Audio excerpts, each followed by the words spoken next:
I have to ask you about Castro. What a character.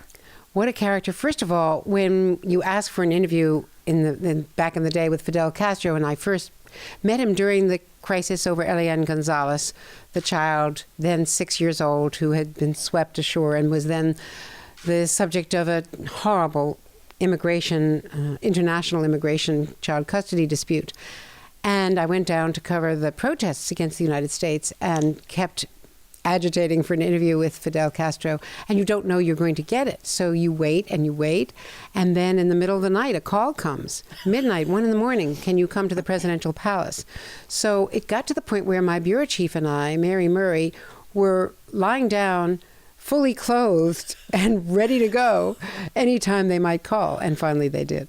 And what was it like talking to him? First of all, to have a 2-woman team dealing with Castro and his team, that must have been a difficult circumstance. It was actually very challenging, but fascinating, because I had gotten to know a lot about Cuba, but until you meet Castro, who personified the state in every way, you really didn't understand Havana. You didn't understand the countryside, the revolution.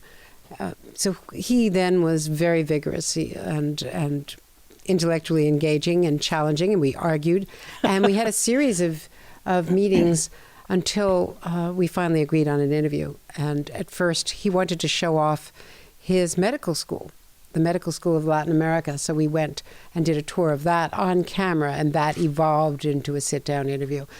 And over the years, I got to know him better.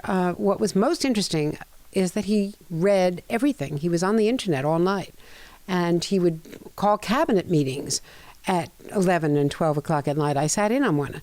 And he was very, very current, but through his own prism, about international relations and economics. He read and followed all of the latest information in a way that at that time, most Cubans could not, because he had access to the internet, and they did not. I wonder what your thoughts are about the future of Cuba. The future of Cuba, I think, is unlimited. I just wish that our two countries could find a way past the obstacles that have blocked relations. It seems ridiculous that we find ways to deal with countries all around the world and still have not found a way to accommodate ourselves to a country that's only 90 miles offshore.